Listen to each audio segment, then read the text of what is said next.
जय हिंद दोस्तों, जैसा कि आज है 1 फरवरी को दोस्तों आपका फर्स्ट शिफ्ट का एसएससी जीडी का एग्जाम समाप्त हो गया है। तो आज की इस वीडियो में हम देखेंगे 1 फरवरी फर्स्ट में पूछे गए 20 जीके जिसके प्रश्न में से अधिकतम रियल प्रश्न मिल गए। तो चलिए वीडियो को शुरू करते हैं दोस्तों बिना किसी देरी के।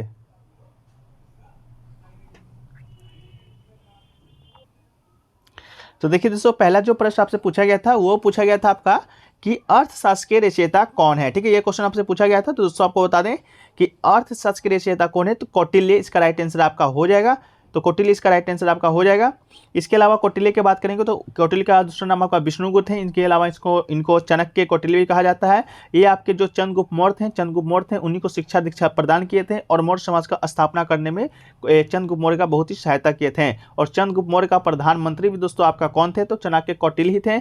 और इसके अलावा उसके जो बेटा थे चंद्रगुप्त मौर्य का बिंदुसार का भी प्रधानमंत्री आपके ये रह चुके थे। ठीक है, तो ये आपका कौटिल्य अर्थशास्त्र जो पुस्तक है आपका किससे संबंधित है, तो आपका 6 BC में आपका जो मगध साम्राज्य था उससे संबंधित आपका है। राजनीतिक सिद्धांतों की एक महत्वपूर्ण कृति है। ठीक है, अर्थशास्त्र का आपका पॉलिटी से संबंधित पुस्तक है। तो अर्थशास्त्र देखकर आप इकोनॉमिक नहीं मार दीजिएगा अगर इसका संबंध अगर आपके बाद में आए तो। ठीक है, चलिए अगला क्वेश्चन की ओर बढ़ते हैं। अगला क्वेश्चन देखिए पूछा गया था आपका कि भागीरथी और अलकनंदा नदी कहाँ पर मिलती है। क्वेश्चन का लैंग्वेज थोड़ा सा चेंज हो सकता है लेकिन आपका इसी प्रकार का क्वेश्चन पूछा गया था जिसका राइट आंसर आपका देवप्रयाग हो जाएगा।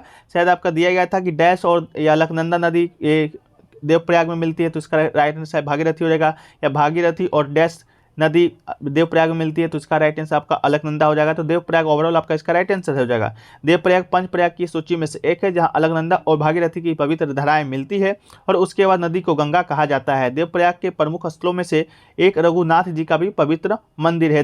ठीक है, देखिए यहाँ से आप अगर देवप्रयाग आ रहा है, यहाँ से अलकनंदा आ रहा है, ये दोनों दोस्तों आपका यहाँ पर मिल जा रहा है। फिर यहाँ से जो नदी आपका आगे जाता है वो नदी ही गंगा नदी कहलाता है। ठीक है, चलिए अगला क्वेश्चन है कि पूछा गया था कि 22 गज का जो अंडाकार मैदान है वो किस निम्नलिखित में से किस खेल से संबंधित है।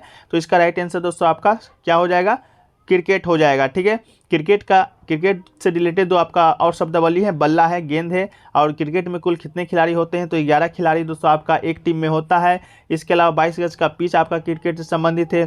फिर विकेट का जो शब्द है आपका क्रिकेट से संबंधित है। स्टंप दोस्तों कल पूछा गया था किस खेल से संबंधित है, तो आपका क्रिकेट से संबंधित है। इसके बाद leg bye, leg before, LPW, इसके और विकेट, बल्ला, बॉल, ये सब दोस्तों शब्द है जो कि आपके क्रिकेट से संबंधित है। कल के शिफ्ट में भी पूछा गया था, आज के शिफ्ट में भी आपसे ये क्वेश्चन पूछा गया है।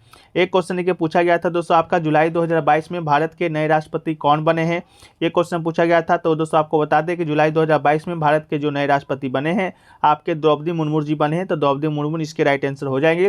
द्रौपदी मुर्मू दोस्तों 25 जुलाई 2022 को राष्ट्रपति का पदभार ग्रहण किया था। ये क्वेश्चन कल ही के PDF में आया है। PDF को टेलीग्राम पे भेज दिया जाता है, वहां से जाकर आप देख भी सकते हैं क्वेश्चन आपका था या नहीं था। इसके बाद द्रौपदी मुर्मू की बात करें तो भारत की पहली महिला आदिवासी प्रधानमंत्री है। ठीक है, पहली महिला आदिवासी प्रधानमंत्री। द्वितीय महिला, पहले महिला आपका राष्ट्रपति प्रतिभा पाटिल बन चुकी हैं, ये द्वितीय महिला, लेकिन पहली आदिवासी महिला पूछेंगे तो आपका द्रौपदी मुर्मू हो जाएगा, जो कि कल के क्वेश्चन में भी आया था। इसके अलावा द्रौपदी मुर्मू देश की 15वीं राष्ट्रपति है। ठीक है, ये दोस्तों रहने वाली आपकी उड़ीसा की है, लेकिन इससे पहले राष्ट्रपति बनने से पहले ये आपके झारखंड के राज्यपाल रह चुकी है 2015 से 2021 ईस्वी तक। तो कल के क्वेश्चन आपसे यही क्वेश्चन पूछा गया था कि द्रौपदी मुर्मू है जो कि राष्ट्रपति बनने से पहले किस राज्य की राज्यपाल थी, तो आपका उसका राइट आंसर झारखंड था। ठीक है, इसके अलावा उड़ीसा सरकार के मंत्रिमंडल में भी आपका ये रह चुकी हैं। और आपकी बात करें तो ये आपका पहली आदिवासी महिला, ये कल के क्वेश्चन में आया था। इसके अलावा दोस्तों अभी हाल ही में राष्ट्रपति भवन में आपका एक मुगल गार्डन था, उसका नाम बदल के आपका अमृत गार्डन रख दिया गया है। ठीक है, इसके अलावा दोस्तों 2022 में आपका राष्ट्रपति और उपराष्ट्रपति दोनों का चुनाव हुआ था। तो राष्ट्रपति तो आपका द्रौपदी मुर्मू थे, लेकिन उपराष्ट्रपति कौन थे, तो ये दोस्तों आपका जगदीप धनखड़ थे, जो कि पहले आपके पश्चिम बंगाल के राज्यपाल रह चुके थे, वही चुनाव जीते थे और 2022 में उपराष्ट्रपति भी बने थे जगदीप धनखड़। ठीक है, तो आपको जगदीप धनखड़ के रिलेटेड प्रश्न आपको अगले शिफ्ट में देखने को मिल जाएगा। एक क्वेश्चन देखिए पूछा गया था अनुच्छेद जो 22 है वो किससे संबंधित है। तो अनुच्छेद 22 की बात करेंगे तो गिरफ्तार किए गए किसी भी व्यक्ति को ऐसी गिरफ्तारी के कारण के बारे में यथाशीघ्र सूचित किए बिना हिरासत में नहीं रखा जाएगा और ना ही उसे अपनी कानूनी व्यवसाय से परामर्श करने और बचाव करने के अधिकार से वंचित किया जाएगा। तो ये दोस्तों आपका अनुच्छेद 22 से संबंधित आपका अनुच्छेद था, जो कि राइट आंसर हो जाएगा। तो दोस्तों आप लोग देख रहे होंगे बहुत सारे जो प्रश्न हैं आपका रिपीटेड हो रहे हैं। ठीक है, तो इसके लिए दोस्तों आपको हमने एक PDF तैयार किया है 48 शिफ्टों का, कुल 900 प्रश्न उत्तर विद एक्स्ट्रा फैक्ट के साथ आपको ये PDF प्रोवाइड कराया जाएगा। इसका जो शुल्क है मात्र 20 रुपये रखा गया है, ताकि जेन्युइन लोग इसको परचेज कर सकें और पढ़ सकें और अच्छे नंबर ला सकें। तो इसको खरीदने के लिए आपको दिए गए व्हाट्सएप नंबर पर संपर्क करना है। शुल्क मात्र 20 रुपये रखा गया है। इसके साथ ही साथ डेली जीके जी इसका क्यूज होता है, इसको भी आप अगर ज्वाइन करना चाहते हैं जब तक आपका एग्जाम होगा, तो इसका भी शुल्क मात्र 20 रुपये रखा गया है। अगर दोनों आप लेते हैं तो 30 रुपये में आपको दोनों प्रोवाइड करवाया जाएगा। तो अगर सारा जानकारी आपको चाहिए तो व्हाट्सएप नंबर पर संपर्क कीजिएगा, वहीं पर सारा जानकारी है जो आपको प्रोवाइड करवा दिया जाएगा। ठीक है, एक क्वेश्चन देखिए दोस्तों पूछा गया था, देखिए ये क्वेश्चन पूछा गया था भारत के नए सीडीएस के बारे में पूछा गया था या थल सेना अध्यक्ष के बारे में पूछा गया था। ये प्रश्न का क्लियर फ्रेंड्स आप लोग कर दीजिएगा। तो आज के इस प्रश्न में हमने दोनों को डिस्कस करना है, तो आप पहले डिस्कस कर लेते हैं भारत के थल सेनाध्यक्ष का, मतलब कि चीफ ऑफ आर्मी स्टाफ। ठीक है, तो आपको बता दें चीफ ऑफ आर्मी स्टाफ का, तो इस पद को दोस्तों ग्रहण किए हैं आपके जनरल मनोज मुकुंद नरवणे। ठीक है, तो इसका राइट आंसर आपका जनरल मनोज मुकुंद नरवणे हो जाएगा, अगर चीफ ऑफ आर्मी स्टाफ पूछा होगा तब। ठीक है, ये आपके थल सेना के प्रमुख हैं। इसके अलावा बात करें दोस्तों आपका सीडीएस के, तो सीडीएस दोस्तों अभी हाल ही में कौन बने हैं, तो अभी हाल ही में सीडीएस सितंबर 2022 में आपके सीडीएस अनिल चौहान बने हैं। ठीक है, अनिल चौहान आपके सीडीएस बने हैं, ये आपको मालूम होगा। ठीक है, इसके अलावा बात करें कि पहले सीडीएस कौन थे, तो बिपिन रावत जी थे, जिनका निधन हो गया था आपका एरोप्लेन क्रैश में। उसके बाद से आपका इन्हीं को आपको बनाया गया था नए सीडीएस ग्रुप में। तो नए सीडीएस पूछा गया था या थल सेनाध्यक्ष पूछा गया था, आप लोग कमेंट सेक्शन में जरूर बता दीजिएगा। इसके अलावा दोस्तों आपका मालूम होगा तीनों सेना के अध्यक्ष के बारे में, तो पहला सेना तो आपका मनोज मुकुंद नरवणे जो थल सेना के प्रमुख हैं। इसके अलावा नौसेना दोस्तों आपका है, उसके प्रमुख आपका जनरल मनोज नौसेना के प्रमुख आपका एडमिरल आर हरि कुमार हैं, और वायुसेना के प्रमुख कौन है, तो air chief marshal BR Chaudhary है। ठीक है, तो ये दोस्तों आपका जल सेना, थल सेना और आपका नौसेना सभी के प्रमुखों के बारे में बता दिए। और सभी प्रमुखों का तीनों सेनाओं का प्रमुख दोस्तों आपका कौन है, तो आपका सीडीएस है जो कि सबको देखता है, लेकिन ओवरऑल सभी जो सेना का जो प्रमुख अध्यक्ष होता है वो आपका भारत के राष्ट्रपति ही होते हैं। ठीक है, चलिए अगला जो क्वेश्चन देखिए दोस्तों पूछा गया था, ग्रीष्मकालीन ओलंपिक में आपका सबसे ज़्यादा पदक स्वर्ण पदक किसने जीता था, तो आपको बता दें दोस्तों कि ग्रीष्मकालीन ओलंपिक 2020 जो कि आपका टोक्यो जापान में खेला गया था। ठीक है, तो सबसे ज़्यादा जो गोल्ड मेडल है आपका संयुक्त राज्य अमेरिका लाया था। इसके अलावा सर्वाधिक कुल पदक भी आपका संयुक्त राज्य अमेरिका ही लाया था। और भारत की बात करें तो भारत ने कुल 7 पदक लाया था, जिसमें आपका एक गोल्ड मेडल भी शामिल था, जो कि नीरज चोपड़ा भाला फेंक प्रतिस्पर्धा में आपके गोल्ड मेडल लाए थे। ठीक है, इसके बाद बात करें तो आपका टोक्यो जापान में हुआ था।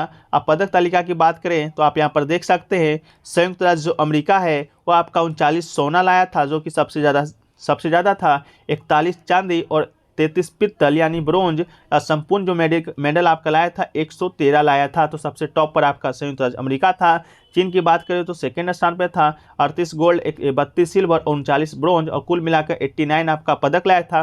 तीसरा स्थान पे आपका जापान था, जो कि 58 पदक के साथ आपका तीसरा पे था। इसके अलावा ग्रेट ब्रिटेन था चौथा पे, और पांचवा पे आपका रूस था। ठीक है, तो ये दोस्तों आपका था। भारत का स्थान की बात करेंगे तो भारत का स्थान ओवरऑल आपका 48 था, कुल 7 पदकों के साथ। ठीक है, चलिए इसके अलावा दोस्तों आपका कुछ लोग कह रहे थे पैरा ओलंपिक के बारे में ही कह रहे थे, हालांकि ये प्रश्न आपका शायद नहीं आया होगा, ओलंपिक ही आया होगा। तो पैरा ओलंपिक के बारे में बता देते हैं कि टोक्यो पैरा ओलंपिक में चीन 207 मेडल के साथ शीर्ष स्थान पे था, और सबसे ज़्यादा स्वर्ण पदक भी आपका पैरा ओलंपिक में चीन ही लाया था। चीन के बाद ब्रिटेन आपका 124 मेडल के साथ दूसरे स्थान पे था। तो पैरा ओलंपिक आया होगा तो आपका वो राइट आंसर हो जाएगा। इसके अलावा पैरा ओलंपिक की बात करें भारत का, तो भारत 19 पदक अपने अभियान में जीता था, जिसमें 5 स्वर्ण 8 रजत और 6 कांस्य पदक शामिल था। भारत इस पदक में आपका 20वां स्थान पे रहा था। ठीक है, तो चलिए अगर आया होगा तो ठीक है। इसके अलावा पैरा ओलंपिक 2022 की बात करेंगे 20 का, तो आपका भाला फेंक जो टेक चंद है, जापान के टोक्यो में 16वें पैरा ओलंपिक खेल का उद्घाटन 16वें भारतीय दल का नेतृत्व किया था। तो आप लोग एक बार क्लियरफाई कर दीजिएगा, पैरा ओलंपिक आया था या ओलंपिक आया था। एक क्वेश्चन देखिए आया था, चूना पत्थर, संगमरमर या ट्रेवर्टाइन एक रूप क्या है, तो इसका राइट आंसर आपका कैल्शियम कार्बोनेट हो जाएगा। कैल्शियम जो कार्बोनेट है मुख्य रूप से चट्टानों में चूना पत्थर, चौक, संगमरमर और ट्रेवर्टिन के रूप में मिलता है। तो आपका यही क्वेश्चन बनने को मिला था। इसके अलावा कैल्शियम कार्बोनेट की बात करेंगे तो ये एक आपका रासायनिक यौगिक है जिसका रासायनिक सूत्र आपका CaCO3 होता है। ये संसार के सभी भागों की शैली में पाए जाने वाला आम पदार्थ है। समुद्री जंतुओं के कवचों का एक प्रमुख अवयव है। यह कृषि चूने का सक्रिय घटक है। ठीक है, तो आपका यही कैल्शियम कार्बोनेट है जो कि इसका राइट आंसर आपका हो जाएगा। इसके अलावा चिकित्सा के क्षेत्र में ये कैल्शियम की कमी को दूर करने के लिए अम्लरोधी के रूप में भी कार्य करता है। एक क्वेश्चन देखिए पूछा गया था आपका, निम्नलिखित में से कौन अप्रत्यक्ष कर है। आपके 4 ऑप्शन दिए गए थे, तो अप्रत्यक्ष कर के बारे में बताएं दोस्तों आपका। तो अप्रत्यक्ष कर वो कर है जो कि सीधे जनता से ना लेकर अन्य साधनों के द्वारा लगाया जाता है। तो आपको मालूम होगा जो GST है वो डायरेक्ट आपसे नहीं लिया जाता है। अगर आप कोई सामान खरीदने जाते होंगे तो उस पर आपको GST लिया जाता है, जैसे आपका 18% GST, 10% GST, इस प्रकार का जो GST है कर है जो कि आपका लिया जाता है। तो अप्रत्यक्ष कर वो कर होता है जिसे आपसे ना लेकर वो अन्य साधनों के द्वारा लिया जाता है, जैसे आपका बिक्री कर हो गया, सेवा कर हो गया, एक्साइज ड्यूटी हो गया। तो इसमें आपका सेवा कर बिल्कुल राइट आंसर था, good and service tax. GST की बात करेंगे तो ये आपका भारत में लागू कब हुआ था? 1 जुलाई 2017 को वित्त मंत्री अरुण जेटली के द्वारा लागू किया गया था। ठीक है, GST का फुल फॉर्म को बता दिए, गुड एंड सर्विस टैक्स आपका इसका राइट आंसर हो जाएगा। ठीक है, एक क्वेश्चन देखिए दोस्तों आपका और देखने को मिला था आपका, एक क्वेश्चन और देखने को मिला था। देखिए द्रौपदी मुर्मू के बारे में हमने, ये कल का ही PDF है, आपको बताया था कि देश की 15वीं राष्ट्रपति कौन बनी है, तो द्रौपदी मुर्मू था। ये आपका कल का PDF है। इसके अलावा बात करें दोस्तों आपका आया था खेल मंत्री वर्तमान में कौन है। तो खेल मंत्री या सूचना एवं प्रसारण मंत्री, ये दोनों जो मंत्रालय है दोस्तों ये आपका अनुराग ठाकुर के पास है। ठीक है, तो अनुराग ठाकुर इसका राइट आंसर हो जाएगा। अनुराग ठाकुर को किरण रिजिजू की जगह भारत का नया खेल मंत्री बनाया गया है। ठीक है, तो अनुराग ठाकुर इसका राइट आंसर आपका हो जाना चाहिए। इसके अलावा दोस्तों आपको बता दें तो एक लिटमस पेपर से आपका कोई प्रश्न देखने को मिला था कि लिटमस पेपर को लाल करने से क्या होता है। तो दोस्तों आपको बता दें कि लिटमस अम्ल की उपस्थिति में नीला जो लिटमस होता है लाल रंग का हो जाता है। तो ये आपसे पूछा गया था नीला लिटमस लाल कब हो जाता है, तो अम्ल की उपस्थिति में हो जाता है। वह पदार्थ यदि क्षार उपस्थित हो तो लाल लिटमस को नीले रंग में बदल देता है। तो इस प्रकार का कोई प्रश्न है जो कि आपको देखने को मिला था। ठीक है, एक क्वेश्चन दोस्तों आपका ये देखने को मिला था इकोनॉमिक्स से। क्वेश्चन तो आपका नए सही ढंग से लैंग्वेज नहीं मिल पाया है, लेकिन पूछा गया था कि कोई कंपनी है, अगर उसमें दोस्तों आपका 7 या 8 लोगों का कमी है और आपका 10 लोगों को काम दे रहा है तो किस प्रकार का बेरोजगारी है, इस प्रकार का ऑप्शन में आया था। तो स्टूडेंट आपका एक संरचनात्मक बेरोजगारी बता रहे थे, तो इसको देख लेते हैं। तो संरचनात्मक बेरोजगारी तब प्रकट होती है जब बाजार में दीर्घकालिक स्थिति में बदलाव आता है। उदाहरण के लिए भारत में स्कूटर का उत्पादन बंद हो गया और कार का उत्पादन बढ़ रहा है। इस नए विकास के कारण स्कूटर के उत्पादन में लगे मिस्त्री बेरोजगार हो गए, कार बनाने वाले मिस्त्री की मांग बढ़ गई है। तो इस प्रकार की जो बेरोजगारी है देश की आर्थिक संरचना में परिवर्तन का कारण पैदा करता है। तो इकोनॉमिक्स से क्या क्वेश्चन आया था आप लोग जरूर कमेंट सेक्शन में है जो कि क्लियर कर दीजिएगा। एक क्वेश्चन देखिए आया था आपका माता का परिवाची शब्द आपका आया था।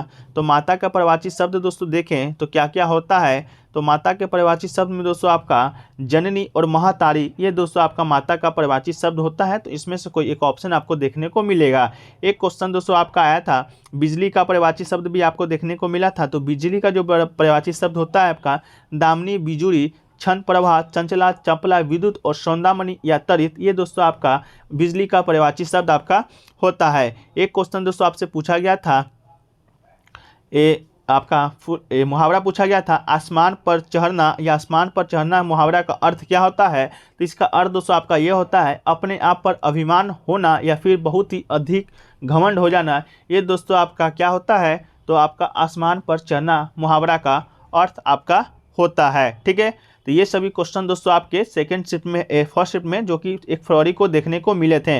इसके अलावा दोस्तों बहुत सारे जो आपके प्रश्न डायरेक्ट PDF से आ रहे हैं या तो उससे जुड़े फैक्ट से आ रहे हैं। तो आप लोगों का अगर एग्जाम है कल है या आपका आने वाले शिफ्टों में एग्जाम है तो आप लोग से गुजारिश है कि आप PDF को खरीदें, बाय करें और पढ़ें। तो आपका विश्वास दिलाते हैं कि 7 से 8 प्रश्न आपको डायरेक्ट PDF से देखने के मिलेंगे या 10 से 12 प्रश्न उससे संबंधित आपको देखने को मिलेंगे। तो लेने के लिए मात्र 20 रुपये ही शुल्क रखा गया। ये भी इसलिए रखा गया है ताकि जेन्युइन लोग खरीद सकें और उसको सही दिशा में उपयोग कर सकें। ठीक है, ऐसे फ्री PDF का भी सवाल है तो फ्री PDF भी आपको डेली शिफ्टों का आपको दिया जाता है टेलीग्राम चैनल पे, वहाँ से भी जाकर आप पढ़ सकते हैं। कोई भी जरूरी नहीं है इस पीडीएफ को खरीदने का, बस पीडीएफ को कंबाइंड किया गया है, थोड़ा सा आपका डेकोरेट किया गया है, उससे ज़्यादा कुछ नहीं किया गया है। तो आप लोग टेलीग्राम से भी जुड़ सकते हैं, वहाँ से भी डेली पीडीएफ को पढ़ सकते हैं। अगर इसको लेना चाहते हैं तो आप व्हाट्सएप नंबर पर संपर्क कीजिएगा, सारा जानकारी आपको वहाँ पर मिल जाएगा। अभी तक 10 जनवरी से 31 जनवरी तक पूछे गए सभी पीडीएफ को शामिल किया गया है एक जगह, ठीक है। तो अगर लेना चाहते हैं तो आप लोग संपर्क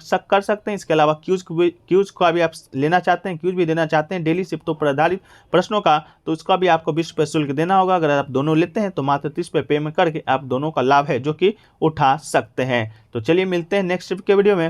वीडियो कैसा लगा कमेंट सेक्शन में बता दीजिएगा, अच्छा लगा वीडियो को लाइक कर दीजिएगा, चैनल पर नए होंगे चैनल को सब्सक्राइब और नोटिफिकेशन बेल को ऑल पे क्लिक जरूर कर लीजिएगा, ठीक है। तो मिलते हैं नेक्स्ट ट्रिप के वीडियो में, जब तक के लिए जय हिंद जय भारत।